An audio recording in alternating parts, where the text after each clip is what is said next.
सुबह हो चुकी है बनारस की, और बनारस की सुबह कचौड़ी जलेबी के साथ होती है। कचौड़ी जलेबी खाइए और बनारस के गुण गाइए। बनारस की जनता पे चर्चा करेंगे और साथ ही साथ आपको बनारस की तस्वीरें भी दिखाएंगे कि आखिर बनारस है क्या और सोच क्या रहा है। बनारस को समझना और आत्मसात करना हो तो मेरी सलाह है कि आके सबसे पहले कचौड़ी जलेबी जरूर खाइए यहाँ पे। सबसे बड़ा मुद्दा तो हम लोगों के लिए है कि युवाओं बेरोजगार का जो मुद्दा है कि हम लोग अबकी बार साइकिल का सवारी कर रहे हैं। हमको तो बनारस का कोई प्रगति नहीं हुआ है। जब युवाओं का कोई प्रगति नहीं होगा तो किसी का प्रगति कैसे हो सकता है। बहुत सारा विकास का कार्य हुआ है, अभी हम देखते हैं। जो अभी भारत के प्रधानमंत्री उनको भी आत्मनिर्भर बन जाना, ये वोट का क्या जरूरत है। हमारा तो योगी है। मैं मानता हूँ कमियां हैं, महंगाई का मुद्दा है, बेरोजगारी का मुद्दा है, तो भी है। बीजेपी को चुन रहे तो आपके जीवन में कुछ बदलाव हुआ है उसके बाद से? इसके बाद से हमारा कोई परिवर्तन नहीं हुआ है। जो राम को लाए हैं हम उनको लाएंगे। परिवर्तन तो बहुत हुआ है मोदी जी के राज्य में। तो मोदी जी का कार्यक्रम बहुत ही सुंदर है और योगी जी का भी कार्यक्रम सुंदर है। जातिवाद है? जातिवाद अभी भी है। मोदी जी के नाम पर, बीजेपी के नाम पर पार्टियां जीत जाएंगी, योगी जी के नाम पर भी। माने मोदी जी माने योगी जी, दोनों एक ही हैं। और सपा को वोट कोई बनारस में नहीं देगा और योगी जी की ही सरकार बनेगी। जो मोदी जी ने कर रहे हैं, जो कर दिए हैं, आज तक 70 साल हो गए, ऊपर ही हुआ होगा। सपा के कारण, गुंडा राज के कारण मैं उनका समर्थन नहीं करूंगा, वोट नहीं दूंगा। अब सामने ताला पानी हो रहा है, वो दीजिए। जब से मोदी जी नहाए हैं अपना पूरा पाप यहाँ से छोड़े चले रहे हैं। अखिलेश जी इतना मेहनत किए हैं, इस बारी हम लोग क्यों नहीं।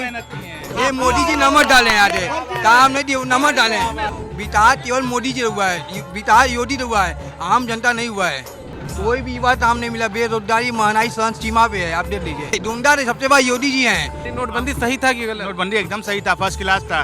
अब अखिलेश क्या किया उससे मतलब नहीं है, लेकिन मोदी को दिखा रहा है जनता को कि क्या क्या वो बना रहा है।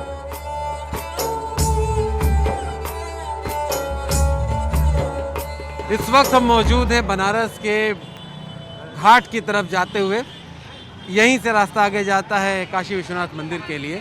तो इस रास्ते में आप भीड़ देख के अंदाज़ा लगाइए कि ये कुछ समय पहले तक ये नज़ारा बिल्कुल इससे अलग हुआ करता था। भीड़ इससे भी ज़्यादा दिखाई देती थी। क्यों? क्योंकि सड़कें पतली थी।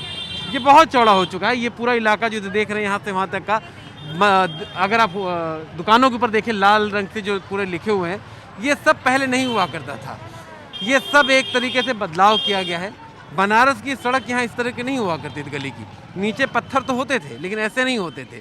वो स्क्वायर शेप के छोटे पुराने ज़माने के पत्थर हुआ करते थे। और उन पत्थरों को देखते हुए ये चीज़ों अब जो है नए रंग रूप में दिखाई दे रहा है, जो पूरी तरह बदल गया है।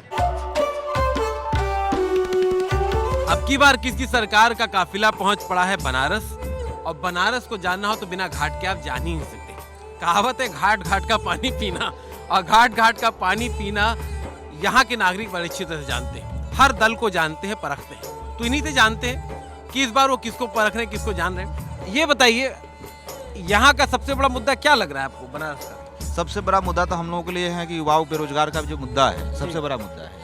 और इस मुद्दा के लेकर के हम लोग अबकी बार साइकिल का सवारी कर रहे हैं। कैसा लग रहा है, बनारस की प्रगति हुई है कि नहीं हुई है? हमको तो बनारस का कोई प्रगति नहीं हुआ है। जब युवाओं का कोई प्रगति नहीं होगा तो किसी का प्रगति कैसे हो सकता है, क्योंकि देश का भविष्य युवाओं पर टिका हुआ है। पहले ये बताइए, आप लोग किसी दल से जुड़े तो नहीं है ना? नहीं, हम लोग खुद युवा है। तो भाई देखिए, डिस्क्लेमर मैंने दे दिया। काम भी बहुत हुआ है सर। जी बताइए। काम भी बहुत हुआ है सर, बहुत सारा विकास का कार्य हुआ है। अभी हम देखते हैं जब भी कोई सड़क कभी हाईवे से निकलते हैं तो हाईवे हमारा जिस तरह से आज चकचक कर रहा है, लाइट से रोशनी से जगमगा रहा है, तो काम भी बहुत सारा काम हुआ है। ऐसा नहीं है हम सीधे नहीं कर सकते हैं। भाई ये तो कहने देखिए, आत्मनिर्भर बन जाना चाहिए। कहाँ नौकरी के भरोसे रहेंगे? तो हम तो कह रहे हैं कि जो अभी भारत के प्रधानमंत्री है उनको भी आत्मनिर्भर बन जाना, ये वोट का क्या जरूरत है। बहुत बड़ा मुद्दा है। इस पर अगर काम नहीं हो रहा है तो आने वाले समय में हमारे देश के अंदर गृह आंदोलन होने की संभावना है। ये मुद्दे जो हैं बोलते तो जरूर हैं आप लोग, लेकिन वोट डालते समय क्या होता है, वही जात पात और धर्म और बाकी मुद्दे आ जाते हैं। भाई मेरे जाति का है नहीं है, मेरे गोत्र का है कि क्या है, यही सारी चीज़ें बात निकलने लग जाती हैं। तो ये मुद्दे उस समय कौन जाते हैं? इस बार होगा ऐसा? देखिए, ये जो बात आपका है ये भी सत्य है, क्योंकि जब लोअर स्तर पर जाया जाए तो वहाँ जातिवाद का ही वोटिंग होता है। तो हम अपील करना चाहते हैं सारे युवाओं से, इससे उठ करके हमको जो मदद करेगा, हमारे को जो रोजगार का बात करेगा, हम उसका हाथ को मजबूत करेंगे। अच्छा, यहाँ पे ये बताओ कि बनारस में ये तो प्रधानमंत्री नरेंद्र मोदी जी का निर्वाचन क्षेत्र है, तो यहाँ पर उस हिसाब से जो काम हुआ है उसको देख करके क्या लगता है, जनता बीजेपी के साथ है बनारस की? लगता तो है। लगता तो है। हाँ, लेकिन हम युवाओं से यही कहेंगे कि आत्मनिर्भर बनना है तो हम साइकिल चला कर ही आत्मनिर्भर बनेंगे। पेट्रोल चलाने की क्या जरूरत है? साइकिल क्यों? आप की और भी चीज़ को भी हो सकता है, साइकिल ही क्यों? साइकिल में पैसा नहीं लगता है ना, पेट्रोल नहीं लगता है ना। हमारा तो योगी है, योगी है। बस हम तो देख रहे हैं कि विकास बढ़ रही है, तो हम तो सत्य देख रहे हैं, आँख से प्रमाण देख रहे हैं। ऐसे 10 साल 15 साल पहले कुछ कमी था, लेकिन अब कमी नहीं है, कम है। क्या नाम है आपका? हमारा नाम है ईद के पाल हाँ। और हम बीजेपी से जुड़े हुए हैं और आज से नहीं, कभी मैंने 25 साल से मैं जुड़ा हूँ। 25 साल से आप बीजेपी को चुन रहे हैं? हाँ, चुन रहे हैं और हम बीजेपी को ही वोट देंगे बीजेपी को और अन्य पार्टी को नहीं देंगे। नहीं देंगे। क्यों? क्योंकि उन्होंने विकास काम किया है, जो भी किया है, कुछ कमियां हैं, मैं मानता हूँ कमियां हैं, महंगाई का मुद्दा है, बेरोजगारी का मुद्दा है, जो भी है। ये बताइए, इतनी बड़ी बातें बता रहे हैं, सारे तमाम मुद्दे, आप ये दिन में ये सब सामान बेचते हैं, कितना हाँ। कमा लेते हैं? हम 70-80 रुपए तक कमाते हैं। 70-80 रुपए तक कमाते हैं। हाँ, कमाते तो आप हैं। बीजेपी को चुन रहे हैं, तो आपके जीवन में कुछ बदलाव हुआ है उसके बाद से? इसके बाद से हमारा कोई परिवर्तन नहीं हुआ है। इधर एक निष्ठा दिखाई दे रही है कि भाई काम हुआ है, मंदिर बना है, सड़क बना है, भले इनके जीवन में कोई परिवर्तन नहीं हुआ है, लेकिन ये संतुष्ट है कि भाई काम हुआ है। तो ऐसे बहुत सारे लोग होंगे, आप किस श्रेणी में हैं? मैं तो अभी तक के विकास से पूर्ण सहमत हूँ और मैं चाहूँगा कि जो राम को लाए हैं हम उनको लाएंगे। अच्छा यही सिद्धांत है। और विकास की जहाँ तक बात है, जी, ये आज ही नहीं हो रही है, ये हर वर्ष और हर समय चुनाव की एक परंपरा है। ये युवाओं का एक समूह है, अलग अलग राय आपको दिखाई दी, एक साथ जा रहे थे, सडनली अचानक हमने रोक के बातचीत की। ये अलग अलग है और अलग अलग राय रखते हैं, और यही जानना बड़ा ज़रूरी है कि हम ऊपर से जो देख के समझ लेते हैं कि ये ऐसा है और वैसा है और ऐसा हुआ तो वैसा होगा, ऐसा होता दिखता नहीं है। और ये तेलंगाना से आए हैं, आप पहले भी काशी आए हैं? और ये दूसरी बार है यार। दूसरी बार आए हैं, कोई बदलाव दिखा? बदलाव तो बहुत है। अच्छा है, बुरा है, क्या है? अच्छा है। अच्छा है, लोगों की राय जानना ज़रूरी है, पहले कि आप अपनी राय बनाएं। तो क्या परिवर्तन देखे हैं आप? परिवर्तन तो बहुत हुआ है मोदी जी के राज्य में।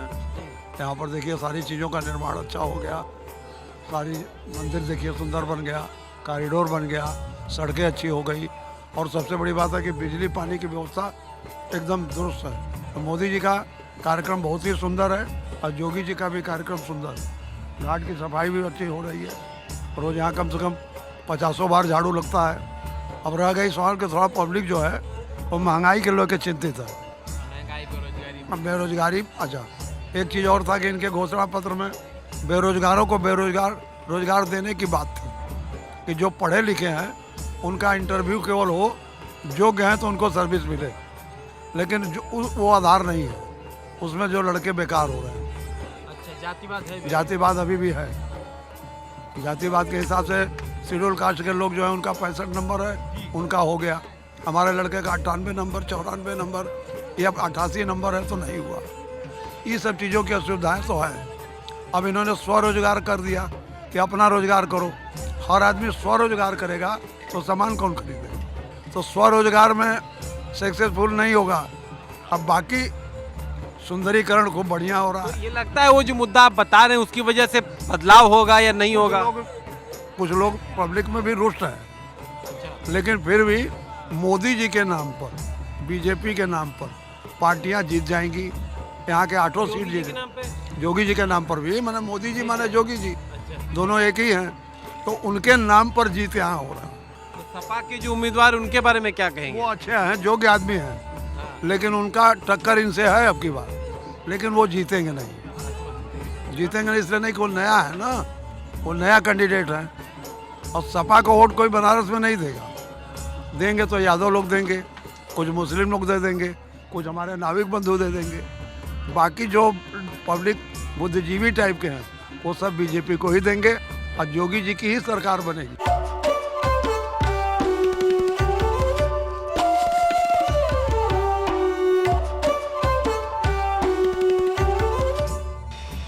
काशी विश्वनाथ को अगर समझना है तो यहाँ के लोगों से जानने से अच्छा और कोई जरिया नहीं हो सकता। टेक नारायण जी यहाँ के पुजारी हैं और इन्हीं से हम बात भी करते रहेंगे, चलते रहेंगे। आइए, तो टेक नारायण जी, आप यहाँ पे पिछले 20-22 साल से 2 दशक से हैं, ज़रा बताएंगे कि काशी विश्वनाथ के बारे में कि ये जो हम अब नया अवतार देख रहे हैं इसके बारे में कुछ बताइए। कि जब युग पुरुष का प्रादुर्भाव होता है तो ऐसे पुनित कार्य होते रहते हैं। तो एक प्रकार से हमारे सनातन धर्म के लिए एक युग पुरुष के रूप में भगवान विश्वनाथ जी के प्रेरणा से नरेंद्र दामोदर दास मोदी जी जो इस हमारे भारतवर्ष के प्रधानमंत्री के रूप में आए, जब आकर के उन्होंने यहाँ बाबा विश्वनाथ जी का कई बार दर्शन किया। जब काशी आते हैं तो दर्शन करते रहते हैं। दर्शन के क्रम में उन्होंने देखा कि बहुत गलियां हैं, बहुत तार से जंजाल बना हुआ है, पूरे पुरानी गलियां हैं, भक्त लोगों को बड़ी दिक्कत हो रही है। तो उसको देखते हुए उन्होंने कहा कि इसका विस्तारीकरण होना चाहिए। तो ये जो पूरा प्रांगण अब दिख रहा, पहले और अब में लोगों के अंदर कुछ बदलाव आपको लगता है? जो पहले आते थे अब आते हैं, देखते हैं, उनकी अनुभूति में उनको सुविधाएं मिल रही है। अब अभी तो थोड़ा कुछ निर्माण अभी भी चल रहा है, पूरा संपन्न नहीं हुआ है। लोकार्पण भले ही हुआ, अंदर का लोकार्पण हुआ, लेकिन बाहर का परिदृश्य अभी निर्माण चल रहा है। सब परिपूर्णता को प्राप्त जब कर लेगा उसके बाद इसमें बहुत ही आनंद की अनुभूति होगी। जो लोग भक्त अभी आ रहे हैं उनको भी बड़ी प्रसन्नता होती है।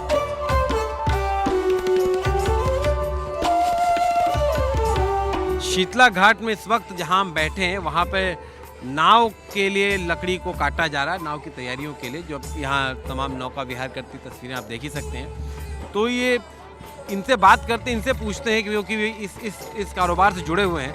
तो ये बताइए, नाव चलाते हैं, अब करते हैं, तो आप लोगों के जीवन में पिछले 4-5 साल में क्या बदलाव आया है? यह जब से कोरोना चला है हम लोग का बहुत लॉस हुआ है। बहुत लॉस। हाँ, क्योंकि घाट पूरी तरीके से बंद थी, कोई पब्लिक आ नहीं रहा था। 2 साल हम लोग उधर तो बैठ के खाए घर में, और इधर अब थोड़ा खुला है तो अपना हाल रोजगार चल रहा है, तो दाल रोटी चल रही है।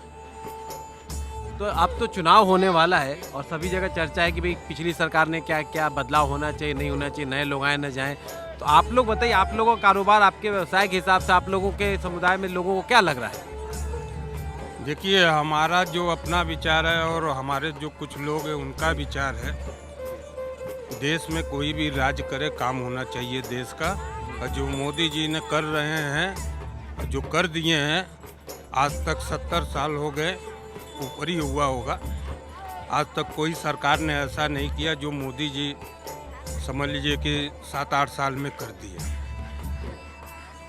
तो आपको लगता है कि उन्हीं की सरकार वापस लौटेगी? हाँ, उन्हीं की सरकार, और कोई है नहीं। अलग अलग घाट पर अलग अलग लोगों से हम बात कर रहे हैं। युवाओं की बात आपने थोड़ी देर पहले सुनी, कुछ नाराज़गी थी रोज़गार के मुद्दे को लेकर के, बहुत ज़्यादा कुछ प्रचंड नाराज़ थे। कुछ जो पुराने यहाँ के लोग हैं बदलाव से खुश हैं, जो बता रहे हैं कि बहुत अच्छा हुआ है, कभी नहीं हुआ। कुछ और लोग हैं, चलिए बात करके देखते हैं काशी में क्या बदला। काशी में बहुत अच्छे तरह का बदलाव है। हमारे मोदी जी की सरकार में बहुत अच्छा बदलाव हुआ है। घाट से लेकर के, शहर से लेकर के, हर एक चीज़ बदलाव में आया है। कि आज तक किशन भैया को अभी तक शहर दक्षिणी से उनको टिकट जो है सपा ने नहीं दिया था। आज जब ब्राह्मणवाद दिखाया जा रहा है तो आपकी टिकट ले रहे हैं। मैं चाहता हूं कि काश किशन दीक्षित भैया हमारे विधानसभा इधर से लड़ते, बीजेपी की तरफ से लड़ते, तो प्रचंड बहुमत उनको मिलता। मैं खुद उनका जो है पर्सनली सपोर्टर हूँ। देखिए, बड़ी रोचक बात है। लेकिन जो है मैं वो सपा के कारण, गुंडा राज के कारण मैं उनका समर्थन नहीं करूँगा, वोट नहीं दूंगा। अपने उंगली को समझ गया। तो देखिए, जातिवाद को भी आप समझिए जिस तरीके से तीनों प्रत्याशियों का जो नाम बताया गया वो तीनों ब्राह्मण हैं, और ब्राह्मणों में भी इन्होंने बोला समाजवादी के ब्राह्मण, समाजवादी पार्टी के जो ब्राह्मण उम्मीदवार हैं किशन दीक्षित जी, उनके लिए इनका कहना है कि हमारे हृदय में आदर है लेकिन पार्टी को लेकर के आदर नहीं है। तो ये समीकरण भी बड़ा ज़बरदस्त होता है समझना यूपी में कि भाई जाति का समीकरण क्या है। मुद्दे अपनी जगह हैं लेकिन कास्ट क्या कहती है और उसको लेकर जनता क्या सोचती है, ये बड़ा जटिल होता है समझना।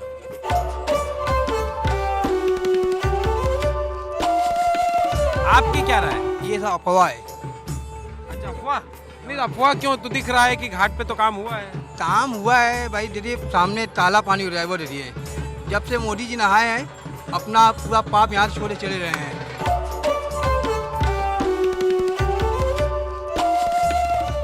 नहीं, मैं तो ये जानना चाह रहा हूँ कि बदलाव की बात हुई तो उन्होंने कहा बदलाव नहीं होगा। परिवर्तन तय है, परिवर्तन तय है। युवा जितना भी है परिवर्तन चाह रहे हैं। तो खाली युवा के चाहने से क्या होगा? बहुत बड़ी तादाद तो अधेड़ों की भी है। नहीं, आप देखिए ना, अखिलेश जी इतना मेहनत किए हैं इस बारी। हम लोग क्यों नहीं, आप सारे दुंदा है, दुंदा दिखा दीजिए अखिलेश जी का एक काम आप दिखा दीजिए। अरे हमारी सरकार है जी, हम काम दिखाएंगे। जवाब बताइए, अखिलेश जी का एक काम दिखा दीजिए। गाना काम गिला 2012 हम लोग लैपटॉप हम लोग लैपटॉप बांटे हैं, हम लोग बना पुल बनाए हैं। ये तुम्हारी दो भी हम ही लोग बनाए हैं। ये मोदी जी नमक डाले हैं, आगे काम नहीं दिए, नमक डाले हैं। वो मोदी जी नमक डाले हैं और कोई काम नहीं दिए हैं। केवल खिचड़ी हम लोग बनाए, नाम अपना दिए हैं, वो कोई काम नहीं दिए हैं। विकास केवल मोदी जी हुआ है, विकास योगी हुआ है, आम जनता नहीं हुआ है। आप क्या करते हैं? हम नाव चलाते हैं।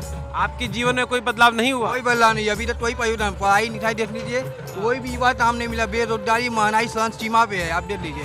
इसीलिए हम लोग नहीं बोलते हैं, क्योंकि आप भारतीय जनता पार्टी नहीं दिखाते हैं, इसलिए हम लोग माइक पे नहीं आते हैं। आप लोग डरते हैं मतलब क्या? हम इसी नहीं, समाजवादी पार्टी किसी नहीं रहती है। फिर क्यों आप बोल रहे हैं? डूंडा नहीं है, डूंडा सबसे बड़ा योगी जी हैं, डूंडा मंत्री जी हैं, दीदी मंत्री है। आप देख लीजिए, जेल में बंद किया है। आज हमारे सपा जितना भी, लेकिन ये कहते हैं कि भाई टेनी जी का बेटा आजाद है जो किसानों को कुचल दिया। भाई वो उनके ऊपर अभी अपराध सिद्ध नहीं हुआ है, तभी अगर उनके ऊपर अपराध सिद्ध हो जाएगा ना अपराध सिद्ध हो जाएगा तो कल के डेट में आप उनको जेल में देखेंगे। आज आप व्यापारियों से, आप काशी में व्यापारियों से मिल लीजिए। जो व्यापारी 10-20 हजार रुपया लेके जाते थे उनको डर रहता था, आज वही व्यापारी रात में 10 बजे 10-20 लाख रुपए लेके जा रहा है, उनको भय नहीं है, उनको कोई फोन नहीं आ रहा है। फिरौती का भैया ये कह रहे देखो भय नहीं है। भय सबको भी है, क्यों नहीं है? सुरक्षित भय सबको है, क्यों नहीं भय है? आप देख लीजिए, अब सब काम मोबाइल से हो रहा है, कोई टैक्स से नहीं जा रहा, कोई काम में मोबाइल हो जा रहा है। टैक्स नहीं जाए तो हमने काम भैया नहीं, हमारी गवर्नमेंट ने की ना विकास, जिसको योगी और मोदी डबल इंजन की सरकार ने हमारा काम किया है। नहीं, लेकिन ये तो डिजिटाइजेशन की बात कर दी ने। नहीं, एक ये कह रहे हैं कि देखिए आजकल नोट को जेब में ले जाने की जरूरत नहीं, अब तो हर कुछ मोबाइल बैंकिंग हो ही जाता है। नोटबंदी सही था कि गलत? नोटबंदी एकदम सही था, फर्स्ट क्लास था, क्योंकि उसी से तो काला धन अपना आया। जो पैसा देके पत्थर फेंकवा रहे थे तुरंत रुक गया बदल। लेकिन वो तो देखिए आरबीआई का एक चीज हम बता रहे हैं कि आरबीआई ने बोला कि जितना नोट बंद हुआ था उससे ज्यादा नोट वापस आ गया। बिल्कुल, तो फिर काला धन तो वापस आ गया ना। वही तो कह रहे हैं, काला धन वापस करने के बाद में ही आ गया, व्हाइट हो गया। रिजर्व बैंक का कहना था कि उतना पैसा हम लोग जारी किए पुराने नोट को लेकर के, तो जितना नोट छपा हुआ था उससे ज्यादा नोट हम लोगों को बांटना पड़ गया, वो सारा पैसा व्हाइट हो गया। ये रिजर्व बैंक तो सरकार के सामने न हुआ, सरकार के नजरों में न हुआ, कहाँ जा रहा है, किसके पास जा रहा है, ये ना आया। ऐसे तो चला था कि आप देखिए बहुत लोग काले धन वाले पकड़े गए हैं। हाँ, पकड़े गए हैं बहुत ज्यादा। क्या परिचय आपका? मेरा नाम अमित दास है, मैं घाटों में फोटोग्राफी करता हूँ। यहाँ तो मोदी तो बहुत चीज़ बनाया है और देखा जा भी रहा है कि वो ये काशी को बदलने वाला है। अब जीवन में कोई बदलाव हुआ? अरे जीवन जिंदगी भर बदलता रहेगा, बदलेगा भी, क्या समझे। लेकिन मोदी जो कर रहा है वो दिखा रहा है जनता को, लेकिन और कोई नहीं किया, ये हम डंके के चोट पे कर सकता हूँ। अब अखिलेश क्या किया उससे मतलब नहीं है, लेकिन मोदी को दिखा रहा है जनता को कि क्या क्या वो बना रहा है। बनारस की जनता की राय आपने देखी, बनारस में बदलाव हो रहा है और बहुत सब दिखाई दे रहा है। मेरे पीछे इस वक्त आपको दिखाई दे रहा है दुपहिया वाहन पार्किंग के लिए स्थल। कुछ समय पहले तक ये सब चीज़ें बनारस में नहीं थी, नदारत थी, लेकिन अब बदलाव हुआ है। लेकिन इस बदलाव को जनता जिस तरीके से एक्सेप्ट कर रही है वो साफ दिखाई जा रहा है, आंखों से दिखता है। लेकिन फिर भी एक बहुत बड़ा तबका है जो कि कास्ट जाति के समीकरण को इन चुनावों के लिए अहम मानता है और सोचता है कि जो बनारस की जो सीटें हैं उनमें से कई सीटों में बीजेपी का खेल बिगड़ सकता है, क्योंकि उम्मीदवार कांटे के टक्कर के आ गए।